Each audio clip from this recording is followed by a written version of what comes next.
Now, there are quite a few problems with this story. First of all, if this woman was caught in the very act of committing adultery, well, it takes two to tango. And there was a man there as well, obviously. And so the question is, what about the man? Why wasn't the man also guilty of a capital crime? Why wasn't the man also brought to be judged here? Why is it that only the woman is brought to the temple for Jesus to pronounce his judgment?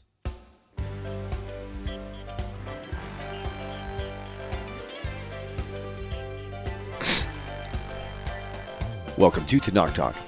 I am your host, William Hall, broadcasting live out of Kingsland, Texas, USA, with another episode of A Rabbi Cross-Examines the New Testament, a.k.a. Decoding the New Testament with Rabbi Michael, the man, Skobac. Welcome back, Mr. Canada himself. Always a pleasure to see you. I'm never going to live that down. Never going to be that. Hey, it's like you have Mr. America and then Mr. Olympus. Is that Arnold Schwarzenegger's title? Well, Mr. I'm an immigrant to Canada. Fair enough. I'm really American. That's all right. I lived in America most of my life.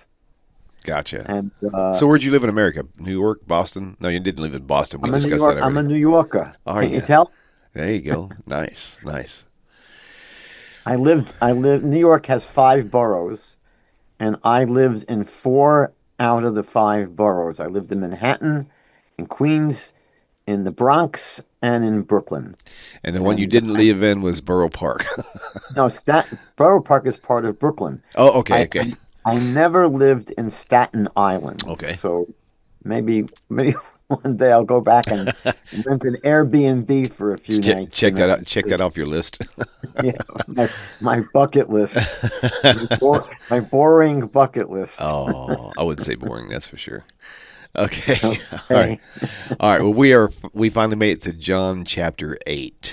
So yes. I'll let you take this off. Go for it. So John chapter 8 has basically, if you want to think about it as a movie, a couple of different scenes. And the first episode, the first little scene of this chapter is Jesus' interaction with a woman accused of adultery. And the story is very problematic, as we're going to see. First of all, before we get into the actual story, there is the question of its textual authenticity.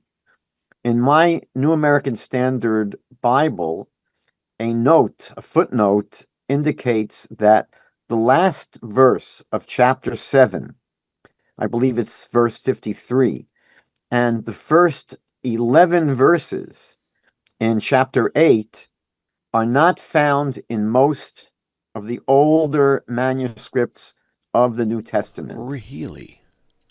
Yeah. That they are not found in most of the old manuscripts of the New Testament. And therefore, John MacArthur, who I often quote, I quote him because he is considered to be one of the most important evangelical scholars who wrote a commentary to the Bible. And he writes in his commentary that this section was not part of the original contents of John's Gospel. So this is not part of the original, version of what was written by the author of John's Gospel. And he also notes, interestingly, that there are no comments by any of the church fathers who really were very, they wrote voluminous commentaries to the Christian Bible. The church fathers, there were many of them, and they wrote many, many, many commentaries to the entire Christian Bible. And MacArthur points out that you don't find any of the church fathers having any comments discussing this passage, meaning discussing the first 11 verses here in chapter 8 until the 12th century. So it's not until the 12th century that you have any notice that's paid by the church fathers to this passage, to this story in John chapter 8. In addition, MacArthur points out that the vocabulary and style of writing in this little section are different than the rest of John's gospel. So it would seem that it's pretty clear that this passage that discusses this interaction between Jesus and the adulterous woman, this was not in the original version of John's gospel. It was inserted later on by editors later on. Now, what's important here is just to think about the fact that when Christians open up their Bible and they read chapter 8 in the Gospel of John, and by the way, this is not the only time this happens. We pointed out that when we finished the book of Mark, the Gospel of Mark, there is a whole discussion whether the ending of chapter 16 in Mark is really supposed to be there. It's again very late, and it doesn't appear in the earlier manuscripts. And there, it's a pack of dynamite, because that's where the alleged resurrection of Jesus takes place. And so it seems that the chapter actually ends at the end of the Gospel of Mark without a resurrection. And so here we have another story. It doesn't seem like the significance of this story is as great as the resurrection story, but what is important to reflect on and think about is the fact that when Christians open up their Bible, there's a huge question about what is authentic. When you read the Gospels, is every single word of the Gospels, is it gospel truth? And if you have here an entire story, basically 11 verses that were not part of the original version of John's Gospel and were only inserted later on by a later scribe or editor. So what it seems to do is to call into question the historical credibility and the textual credibility of the Gospels becomes an issue. Now, when you compare this to the TaNaCh, to the Hebrew scriptures, it's quite fascinating, because we find that the Hebrew scriptures were maintained and were transmitted with incredible integrity. And you find basically almost no differences over the course of history between the various editions of the Hebrew scriptures, meaning there's an incredible consistency in the accuracy and in the textual, let's say, integrity of the Hebrew Bible. And that is despite the fact that the TaNaCh is much older than the Christian Bible. The TaNaCh goes back, at least the 5 books of Moses, goes back 3,300 years. And the TaNaCh is much longer. The fact is that the TaNaCh is 2.5 times longer than the Christian Bible, than the New Testament. So you would think that if it was going to be difficult to maintain the accuracy and integrity of a text, it would have been infinitely more difficult to maintain the textual integrity of the Hebrew scriptures, of the Jewish Bible. And yet we find it's the exact opposite, that when it came to the Jewish people maintaining the accuracy and the integrity of the Hebrew scriptures, they did so with incredible accuracy and reliability. And the Christian Bible, in a sense, speaks about this by saying that God entrusted the oracles, his oracles, which means the scriptures, to the Jewish people. That the oracles of God, this is what's written in the book of Romans, in the beginning of the book of Romans, that God entrusted his oracles. That means putting his trust in the Jewish people to accurately transmit and maintain the scriptures. And yet we see when it comes to the Greek Testament, the Christian Bible, which is much younger and it's much shorter, it should have been much, much easier to maintain the accuracy of the text. We find the exact opposite. It is incredibly unreliable. So much so, again, that here we have an example where there's a big question mark over the entire beginning of chapter 8 in the Gospel of John. Did this story ever happen? Did it ever appear in the original manuscripts of the Gospel of John?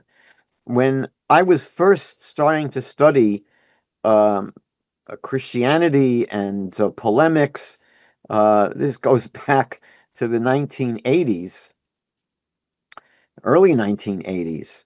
So back then, one of the most popular authors in the Christian world, in the sense defending the Christian faith, was someone named Josh McDowell.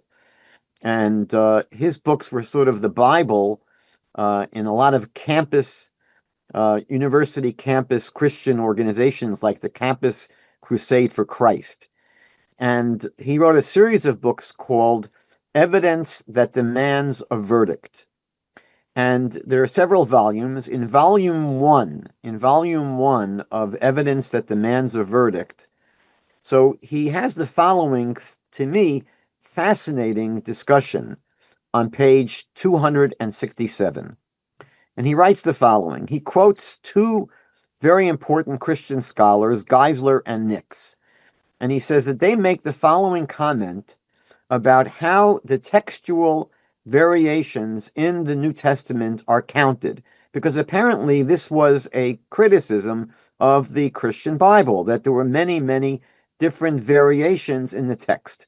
So in order to defend this, in order to minimize the problem of all these textual variants, so Geiser and Nix say the following.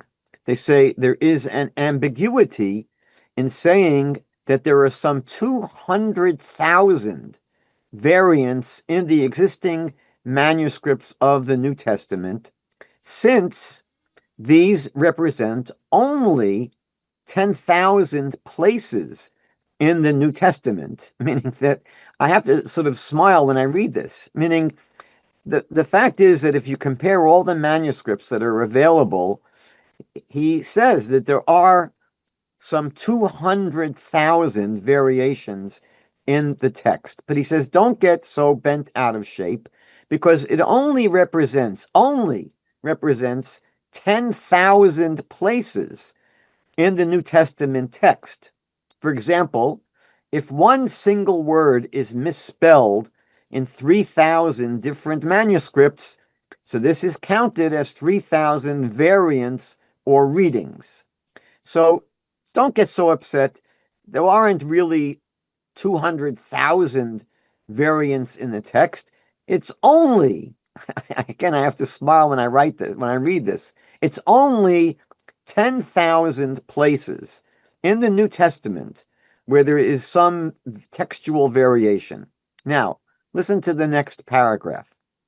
He says, although he was dealing with fewer manuscripts than we have today, Philip Schaff, in his comparison to the Greek Testament and the English version, concluded, was his conclusion, that only 400 of the 150,000 variant readings caused doubt about the textual meaning.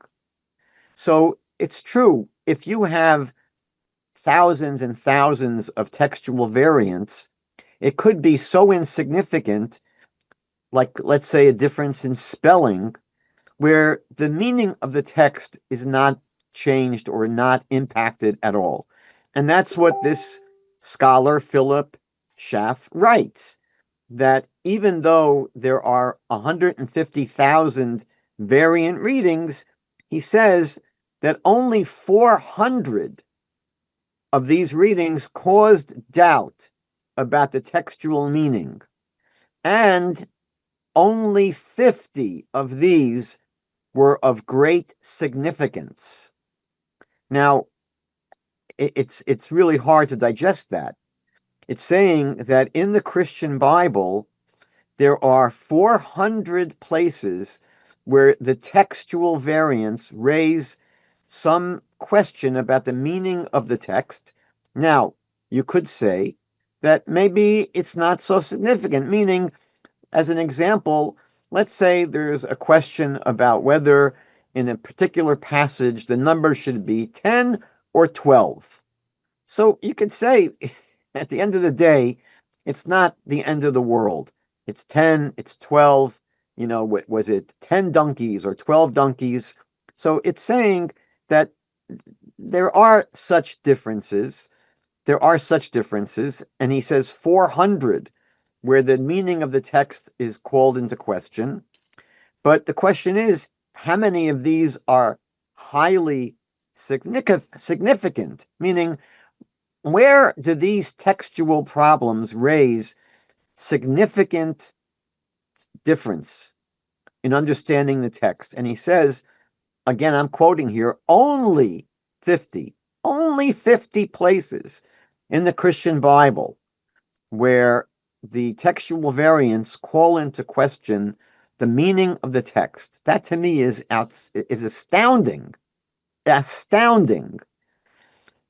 It really raises the question of, how much integrity does the text have when in a relatively small book? The New Testament is relatively small. I mean, all of you have seen pocket editions. I have my pocket edition here. This is not just the New Testament. This is the New Testament plus Psalms and Proverbs. It's quite thin. It's less than a half an inch thick. And yet such a small work has hundreds of thousands of textual variants, where there are hundreds of places where the meaning is called into question, and 50 places where the question about the meaning is of great significance.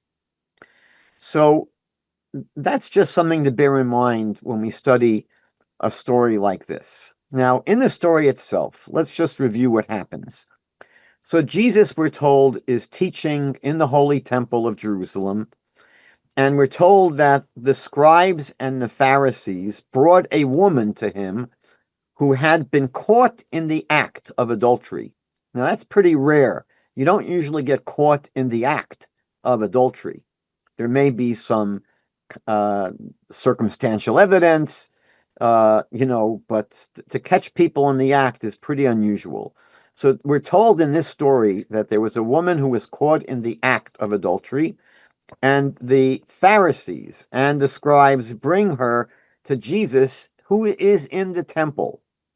Now, as we pointed out in previous classes, previous discussions we've had, the writer should have said some of the scribes and some of the Pharisees. Obviously, not all of the scribes and all of the Pharisees were there on the spot. There were many thousands of Pharisees.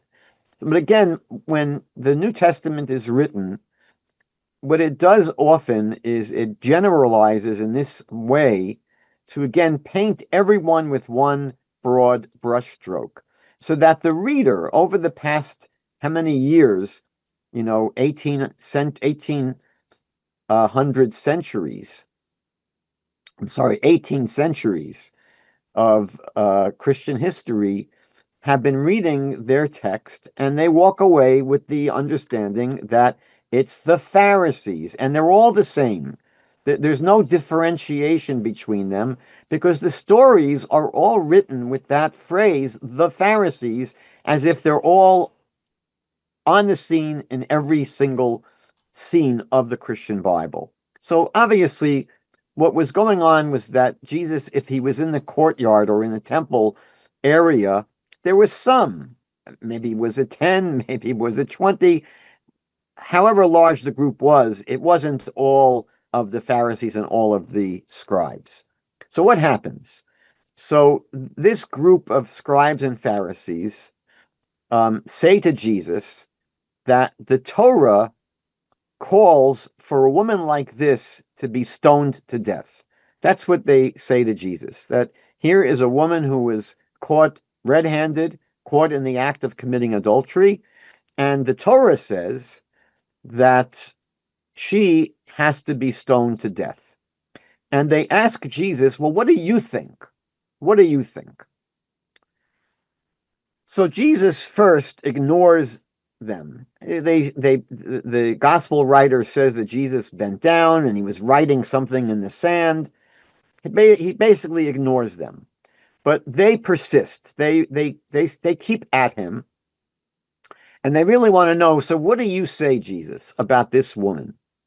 And he finally answers them, and he says, "Let he who is without sin among you be the first one to cast a stone at her." Meaning that if the Torah demands that this woman be stoned to death, so he says, let the one who is among you Pharisees and scribes, who has never sinned, you should be the first one to throw a stone at her.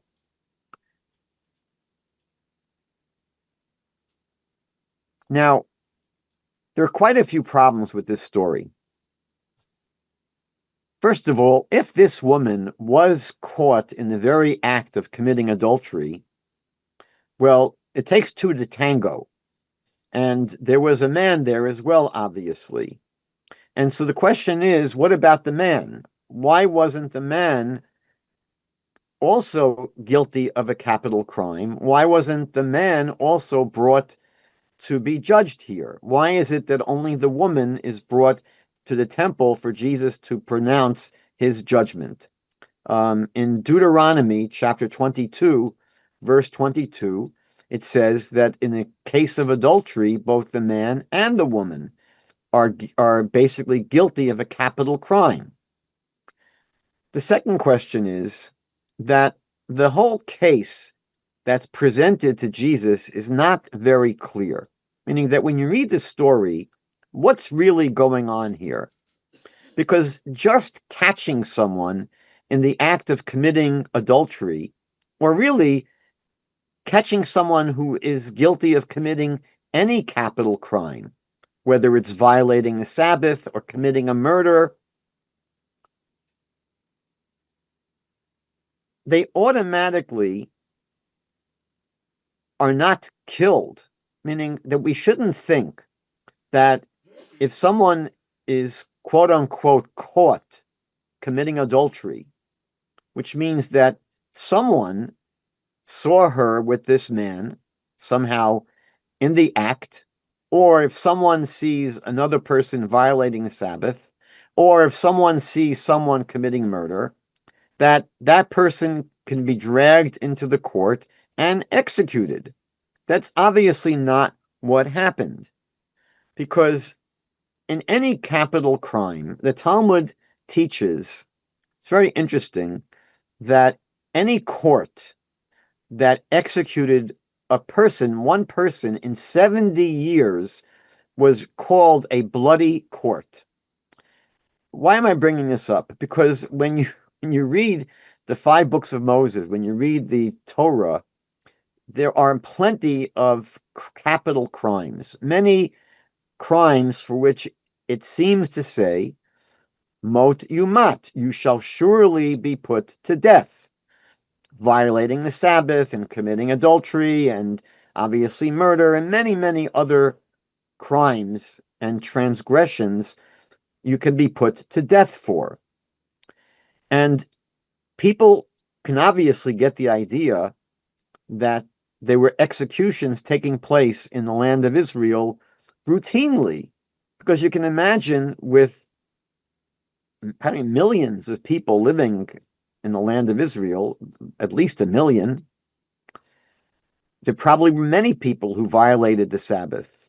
There may not have been thousands of murders, but maybe dozens or hundreds of murders that take place every year. And maybe there were many cases of adultery. It's hard to know, but certainly if they were to simply put to death every person that was caught committing a capital crime, there'd be executions taking place literally every day.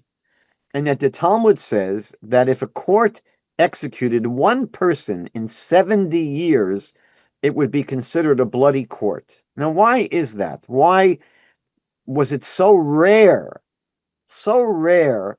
that an execution ever took place?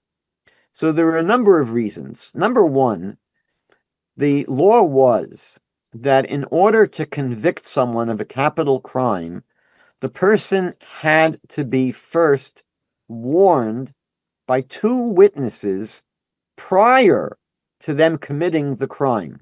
There had to be two kosher witnesses that were seeing that someone was about to commit a crime, and they would have to warn the person and say, do you know that according to the Torah, doing this on the Sabbath is violating the Sabbath, it's a capital crime, and you can be executed? Or two people, two witnesses, and again, they had to be kosher witnesses. They had to be of age, they couldn't be related to each other, they couldn't be related to the people that were involved with the crime, etc. They had to warn, let's say, someone about to commit adultery.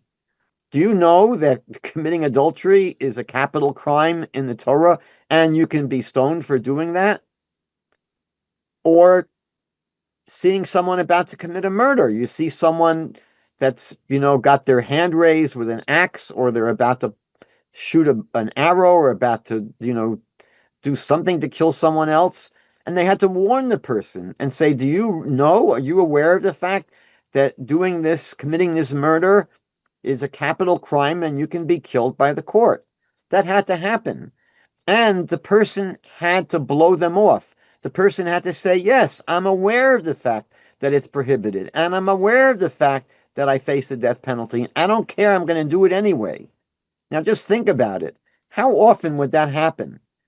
First of all, how often do you even have witnesses that are there just before a crime occurs? And you have two witnesses, and they're kosher witnesses. How often would that happen? I mean, I don't think that it almost ever happens with adultery.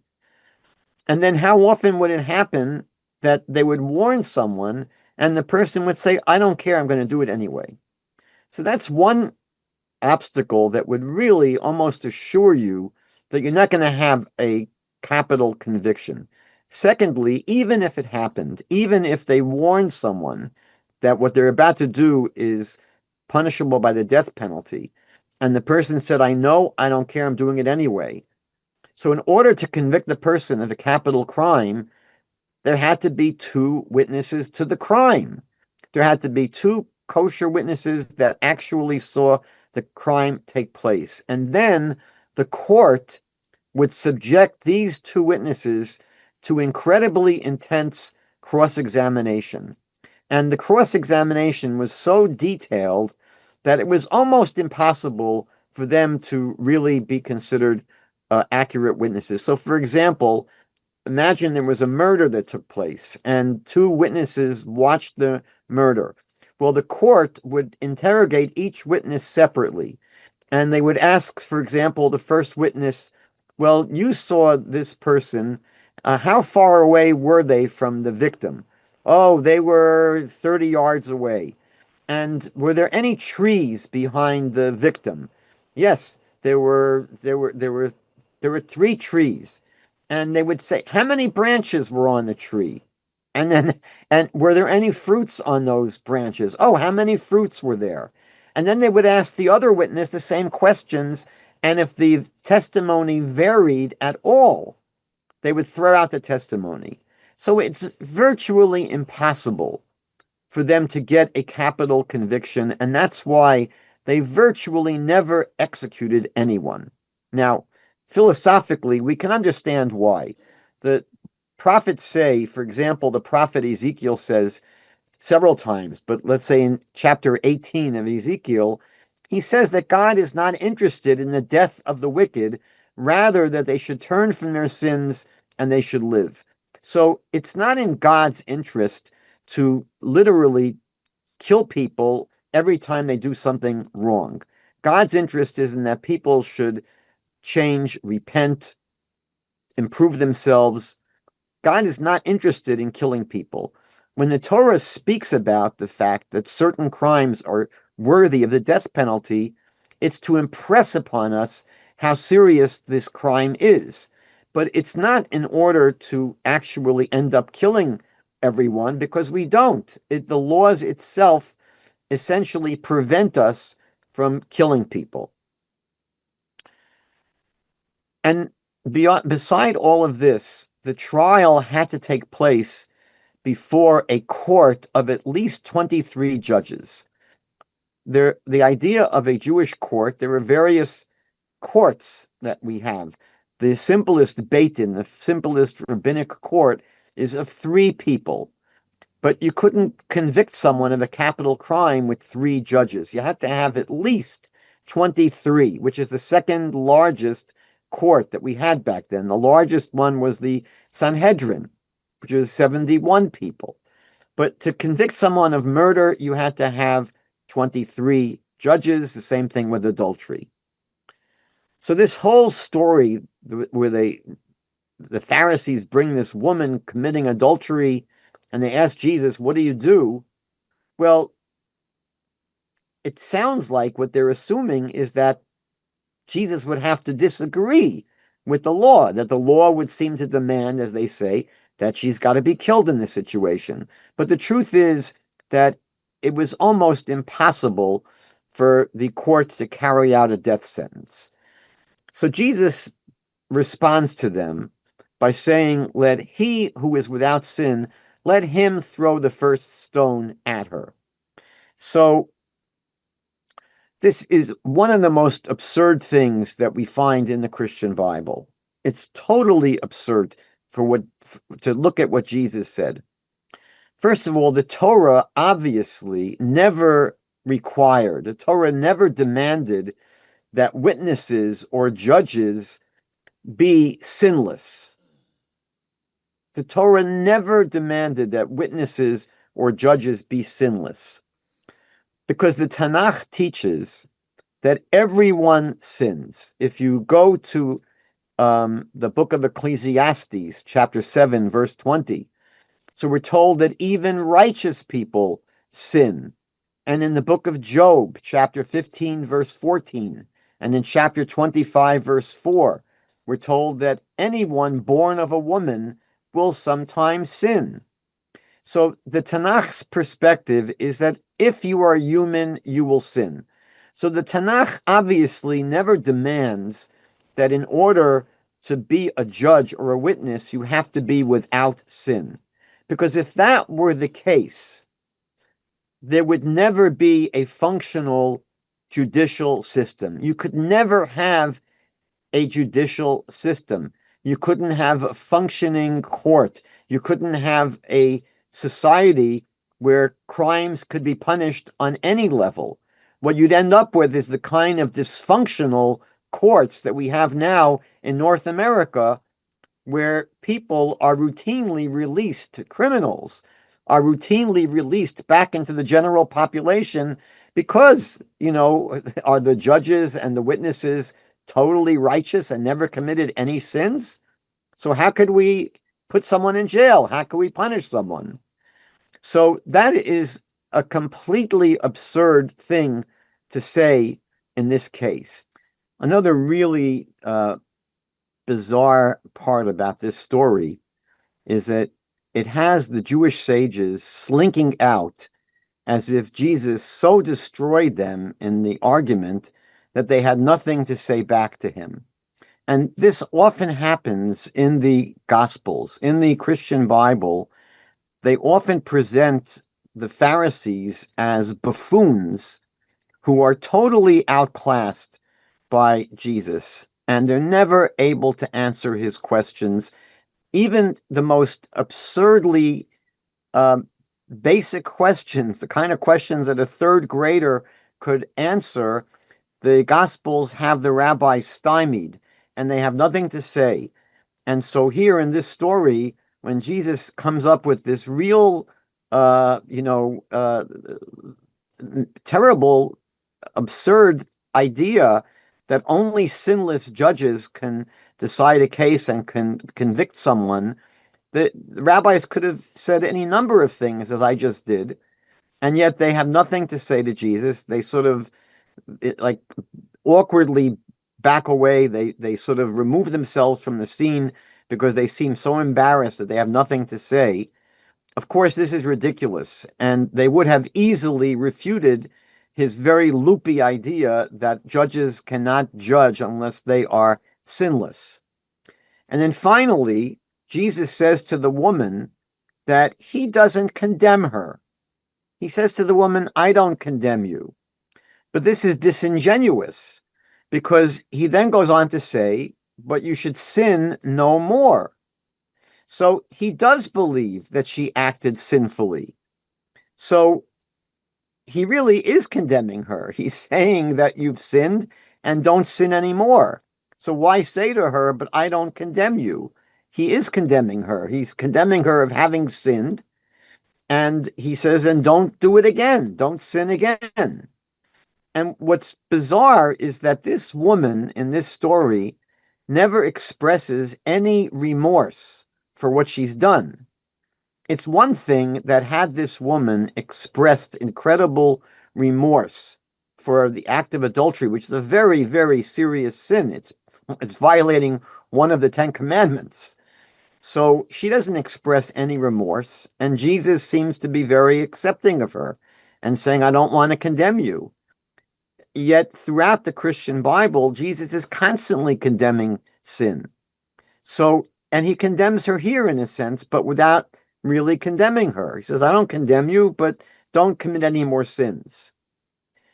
And she really deserved to be rebuked, especially because she doesn't express any remorse. Now, the next vignette in the chapter is where Jesus proclaims to the Pharisees that are there that he is the light of the world. Now, again, you have to understand that that's quite a mouthful to say to any group of people, to just say that I am the light of the world. And the Pharisees in this scene, they dismiss what he says. They dismiss it that we don't believe you. We don't, whatever you're saying, we don't really accept what you're saying. And Jesus goes on to insist that what he is saying is true. Now, this will set the tone for the rest of the chapter, that he gets into this back and forth with the Pharisees who don't accept his claims, and he keeps on stamping his foot on the ground, insisting that, no, I'm right, what I'm saying is true, and you have to believe in me. And it becomes an absurd kind of debate that they have going back and forth between them. And strangely, Jesus says in verse 17 to the Pharisees that are there, he says, even in your law, even in your Torah, it has been written that the testimony of two men is true. That's what he says to the Pharisees. Now, why say to them, your Torah? Just say that the Torah says this. Just say to them that it's written in the Torah that the testimony of two men is true. Why say it's written in your Torah?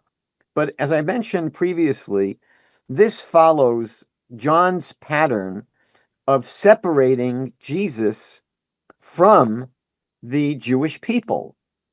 As when he speaks 70 times the Gospel of John speaks about Jesus' opponents as the Jews, as if Jesus is not one of the Jews. There is the Jews against Jesus. And so here, the same thing, that Jesus here is speaking to them about their Torah. What do you mean their Torah? Isn't it his Torah? Isn't it the Torah?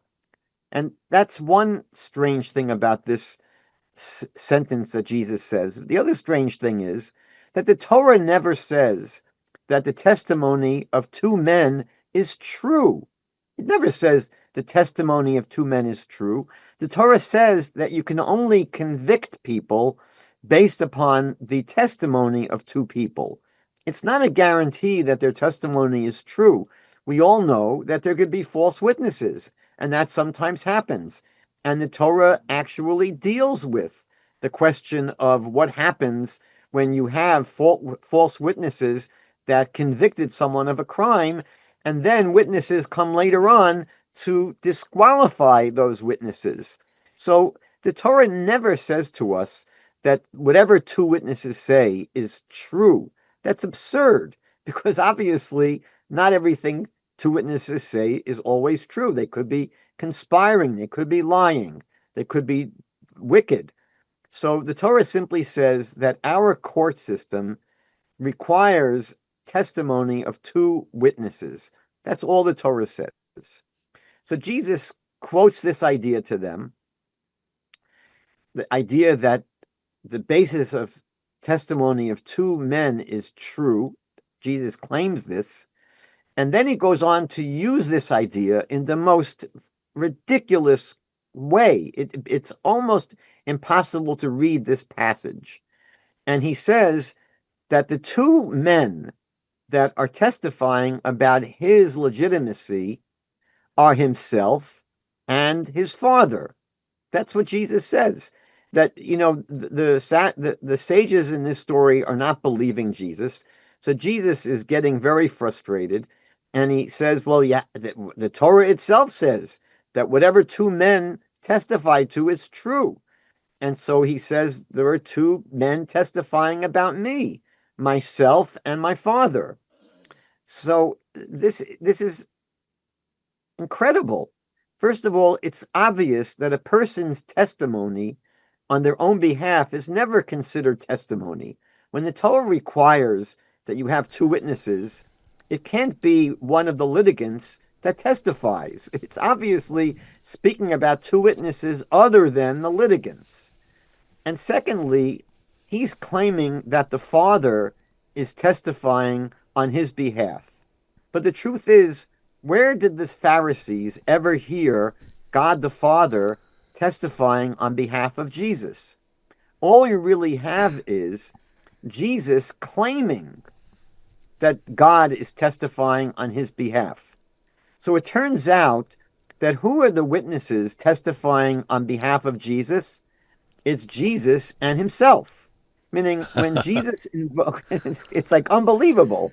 It's like when Jesus says you have to have two men testifying on your behalf. Oh, who are the two men? Me and God the Father. Well, he said in So, John chapter 5:31, he said, if I bear witness of myself, my witness is not true. I mean, he's kind of biting himself, that way. It's kind of, yeah, again, this whole chapter is so bewildering. It's so bewildering where, because you see that he, for some reason, is very frustrated that his claims are not just being accepted uncritically. And again, I've pointed out in the past that this is very strange, that Jesus never really clarifies, as we're going to see, he never clarifies who he's claiming to be. He just simply demands that people believe in him, to accept him, to believe in him. He doesn't make it clear as to what he's expecting people to believe. But let's just say, for argument's sake, because this seems to be the most likely scenario, that he's expecting that people will believe that he's the Messiah, and they have to believe that. So we've seen so many times already that, number one, the Bible never speaks about believing in the Messiah. The whole idea of believing in the Messiah is absurd. It's like someone saying, I believe that I have two legs. You don't have to believe things that can be seen empirically, that can be experienced empirically. And the Messiah, as portrayed in the Bible, will be someone that there's no questions about. That the way that the Bible portrays the Messiah will be demonstrated by the fulfillment of prophecies which are once in a lifetime, once in history prophecies. And so when those prophecies come to pass, the Messiah will be someone that you won't have to believe that they're the Messiah. It'll be clear and obvious that they are the Messiah. And the problem is that at this time, in these stories taking place, Jesus has done absolutely nothing to demonstrate that he's the Messiah. If he did the miracles that are claimed on his behalf, that would not prove he's the Messiah. because the Bible never tells us that the way we'll know who the Messiah is through the miracles that he will do. And the idea that Jesus fulfilled messianic prophecy simply has not happened yet. Not even the big ticket messianic prophecies that Christians get so excited about, like Daniel 9 and Isaiah 53 and Psalm 22 and Zechariah 12:10. All these big prophecies, when you ask Christians, what prophecies did Jesus fulfill? And they wheel out Isaiah 53 and Psalm 22 and Daniel 9, he hadn't fulfilled any of these prophecies yet. These are all prophecies that speak about his death. He hasn't died at this point. So Jesus has done absolutely nothing to warrant that people even think that he's the Messiah. And yet he demands that people believe in him. And so in a chapter like this, where the people are not just saying, oh, of course you're the light of the world, of course we believe in you, he gets very, very frustrated, which again is not very godly behavior. It's not even righteous behavior. For him to demand things that there are no basis for makes absolutely no sense. And throughout the Christian Bible, he makes these demands that people simply accept him uncritically, and then he curses out people who do not accept him uncritically. So here he makes the most absurd argument that in the Torah, the testimony of two men proves that something is true.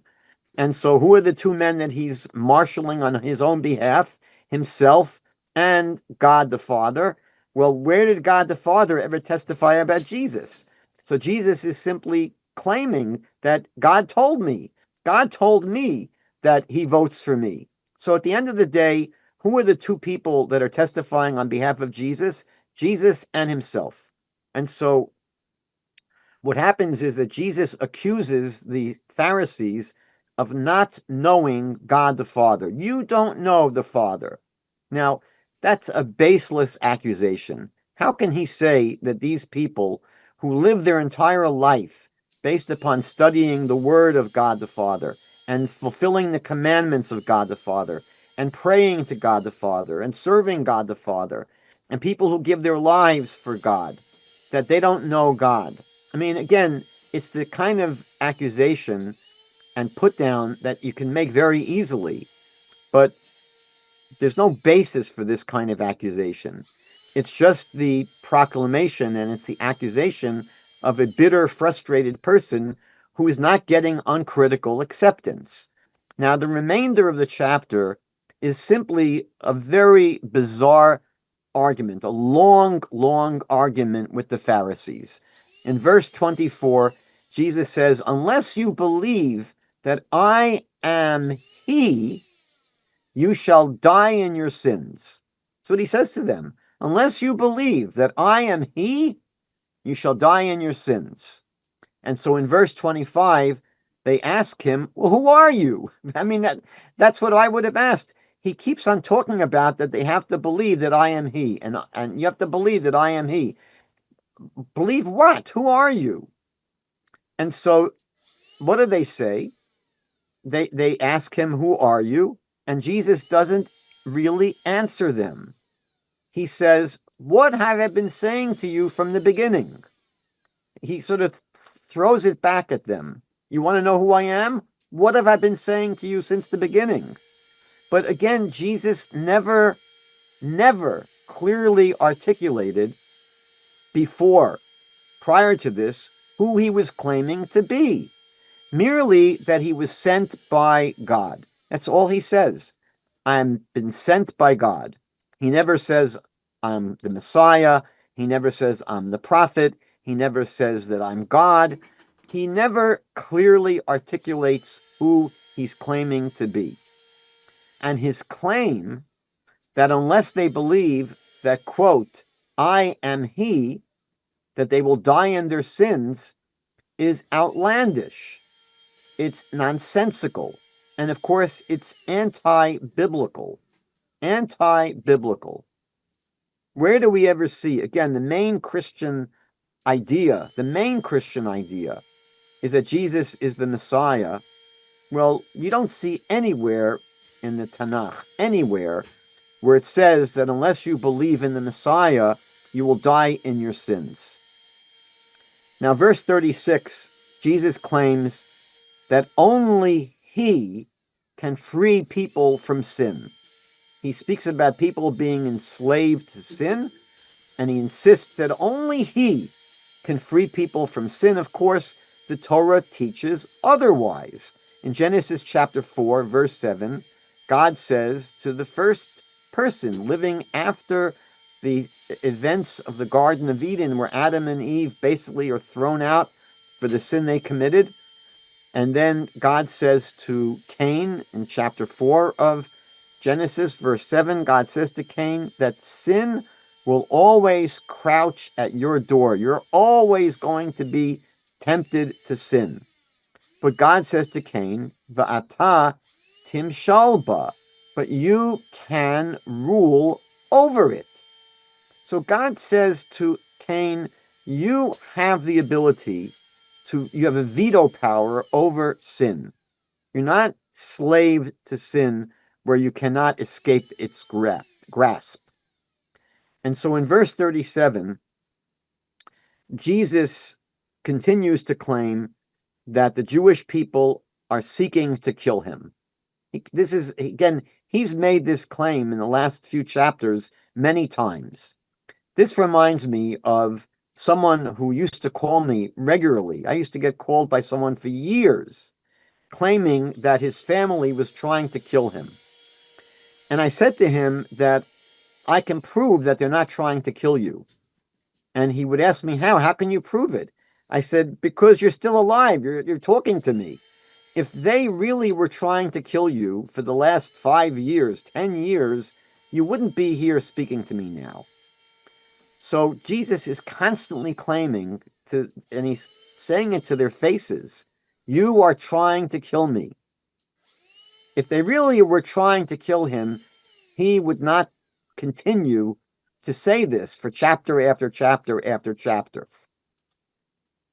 So as the argument continues, Jesus keeps on insisting that God is his father and that those who he's arguing with insist that their father is Abraham. So that's where the discussion takes place at this point. Jesus is saying that God is his father, and the Pharisees in this story are saying that our father is Abraham, and Jesus questions whether Abraham is really their father. And then the argument gets very ugly. It gets very ugly. In verse 41, they say back to Jesus, well, we were not born of fornication. Now, they're basically implying that he was. And this was a common concern, a common question about Jesus' pedigree, because apparently, look, the story in the Gospels that are being told is that Jesus did not have an earthly father. Now, that's a big claim to make, that Jesus did not have an earthly father. Well, who was the father? Well, so the claim was, and I don't know if he was claiming this publicly, but the claim was, well, his father was God's Holy Spirit. But normally, when a person is growing up and there's no father in the house, if we're assuming at this point that when Mary was raising Jesus, Joseph was not really there. Well, who was the father? The rumor was spreading that Jesus was born of fornication, that somehow Mary had relations with someone else. And there are stories that circulated, and there are records of this story in pagan literature, in Jewish sources, that Mary had relations with a Roman soldier named Pantera. And they've even found the grave in Germany of a German soldier named Pantera who lived at the time of Jesus and who was stationed in the northern part of Israel in Tyre and Sidon. And, it may have been true. It could very well have been true that the father of Jesus maybe was not the husband of Mary named Joseph, and the idea that his father was the Holy Spirit of God is pretty bizarre. And so it may have been that it was commonly believed that Jesus was the product of Mary and this non-legal relationship, meaning that she had a relationship with this Roman soldier or someone else that was not uh, his mother's husband. And so they accuse him of this. They say, we were not born of fornication. Anyway, the argument reaches the point now where they insist that God is their father. The people debating Jesus say that their father is God. Now, it's not so strange for the Jewish people to say that God is our father. If you go to Exodus chapter 4, verse 22, the Torah itself says, B'ni Bechor Yisrael. God says, my son, my firstborn son is Israel. So Israel is called God's son. And the argument reaches the point now where Jesus seems to get very frustrated and very belligerent. And he attacks the Jews. He attacks the Jews saying, if God were your father, you would love me. That's verse 42. And then he goes on to say in verse 44, and this is one of the most difficult and problematic passages in the entire Christian Bible.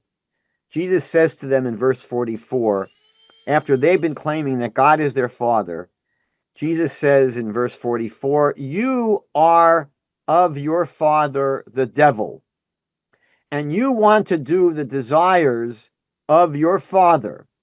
He was a murderer from the beginning and does not stand in the truth because there is no truth in him. Whenever he speaks a lie, he speaks from his own nature, for he is a liar and the father of lies.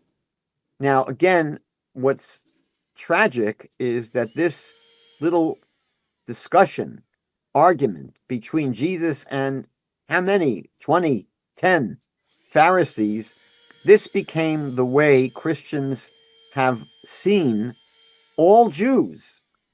For hundreds of years, Jews were pictured as the children of the devil, and Jews were seen as demonic, as satanic, as Satan embodied in human beings. That is how, especially in the Middle Ages, the Jewish people were literally seen as the devil. It's very interesting that one of the main problems that Christians struggled with throughout Christian history was, how is it possible that the Jewish people did not accept Jesus? It was a terrible, terrible problem for them, because the Jewish people were the people of the book. The Jewish people were the people who knew what the scriptures say about the Messiah. The Jewish people were the people that were praying fervently for the Messiah to come. The Jewish people did not accept Jesus as the Messiah, and that stung the Christian world in the same way that Mohammed expected of all the people in the world to believe in him. It would have been the Jews. Muhammad didn't expect that pagans would accept him as a prophet, but the Jewish people, who were the people of the book and who were the children of the prophets, the people who knew about the prophets, who knew all about what the prophets are, Muhammad expected that the Jews would simply embrace him as the final prophet. And when the Jewish people did not accept him, it really stung Muhammad. And that really was what launched the incredible antipathy of Muhammad and then after him, Islam towards the Jewish people. And so Christianity had the same problem. They expected that if anyone in the world would accept Jesus as the Messiah, it should have been the Jewish people. They were the only people in the world who knew about the idea of a Messiah. not the pagan Gentile people throughout the world who never even heard of the idea of a Messiah. And so this question of why don't the Jews believe in Jesus, it tortured Christians for centuries. And so one of the first answers that was given is again rooted in the Christian Bible, where it seems to imply that the Jewish people were blinded by Satan, that Satan blinded the eyes of the Jews. And had not Satan blinded the eyes of the Jews, they obviously would have recognized Jesus as the Messiah. That is one of the answers that early Christians would turn to when they were disturbed and bothered by the fact that the Jewish people rejected Jesus as the Messiah. But it's not the only answer that was given. And based upon a passage like this in John chapter 8, verse 44, you find another answer that's given. And that is that the Jewish people were not blinded by the devil, but the Jewish people are the devil. How did you see this in Christian history? Well, what Christians began teaching was that the Jewish people actually knew that Jesus was the Messiah. And that's one of the things that happened when Christian polemicists would go through the Talmud and they would try to find all these passages in the Talmud written by the rabbis that, for the Christian point of view, proved that the rabbis themselves believed in Jesus. And so that became part of the sort of intellectual framework of Christians, that the Jews knew that Jesus was the Messiah. But because the Jewish people are so wicked and evil to the core, they refused to believe that which they knew, meaning they knew that Jesus was the truth, but they refused to believe it. And the question is, who could be so wicked? Who could be so wicked as to know the truth, but to reject it? Only the devil. And so this is a vision, an understanding of the Jews that emerged from the pages of the Christian Bible, but was picked up in Christian history. And it became part of the way Christians looked at Jews. They saw Jews as demonic. They saw Jews as people who literally have the devil that peeks between their eyes, that peeks out, peers out from the eyes of the Jew. And Jesus goes on to claim that the Jewish people are not of God. That's what he says to them. You are not of God. And then they accuse him of being possessed by a demon. This is how this argument denigrates, and it becomes a real terrible, terrible argument. And they say to Jesus, they accuse him of being possessed by a demon. And in verse 51, Jesus claims that anyone who keeps his word will never see death. Now, that's obviously not the case. There are plenty of, not just plenty, every Christian over the course of history has died, even the ones that keep the word of Jesus. And finally, Jesus claims in verse 58 that before Abraham was born, I am. Before Abraham was born, I am. And David Stern, a Messianic Jew who wrote a commentary to the Christian Bible, so David Stern writes in his commentary to John here that this statement of Jesus is his clearest self-pronouncement of his divinity, since I am is God's name. This is what David Stern writes, that since I am is God's name, when Jesus says, before Abraham was born, I am, David Stern says this is the clearest pronouncement by Jesus of his divinity. Now, this is simply wrong. Simply wrong. Because when Moses asked God in Exodus chapter 3, verse 13, what is your name? Because God is telling Moses, you're going to go to the Jewish people in the land of Egypt, and you're going to tell them that God has sent you to take you out of Egypt. And Moses says, but what if they ask me your name? And in the next verse, in chapter 3, verse 14, God says to Moses, you'll tell them my name is Ehyeh Asher Ehyeh, which means I will be what I will be.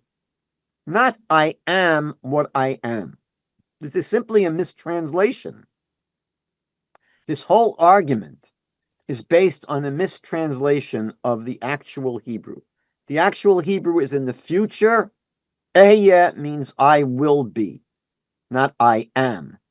And so Jesus, to me, I don't think this is the clearest statement of Jesus claiming to be God.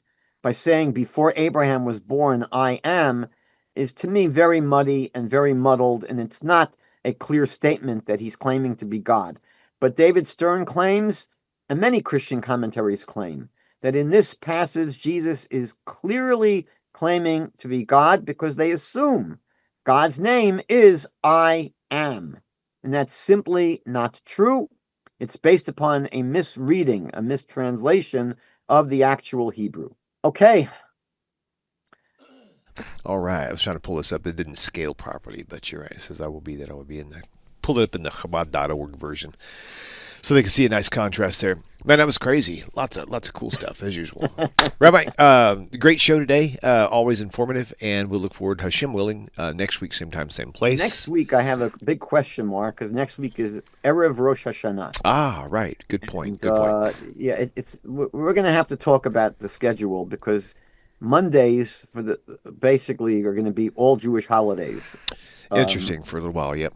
Got it. Yeah, for a while. We'll have to talk about scheduling. Okay. So next week is a big question mark, but as we say in Yiddish, Mevil Zen, which means we'll see. Okay. We'll see. That sounds good. Guys, be sure to hit that like button, subscribe to the YouTube channel, turn on all notifications so you don't miss anything, and we will see you when we will see you. I will be what I will be. There you go. Thank you, Rabbi. We'll catch y'all later. Shalom, everybody. If you enjoy this channel and the content, and it has changed your life, or perhaps the life of a loved one or a close friend, would you please consider supporting this work? You can click this link and it'll take you directly to my website with the donate button. Or there's a Patreon link and a mailing address for snail mail if you would prefer. If you do donate, please do me a favor and leave me a phone number where I can contact you and thank you properly. I hope you all have a wonderful 2025. Shalom.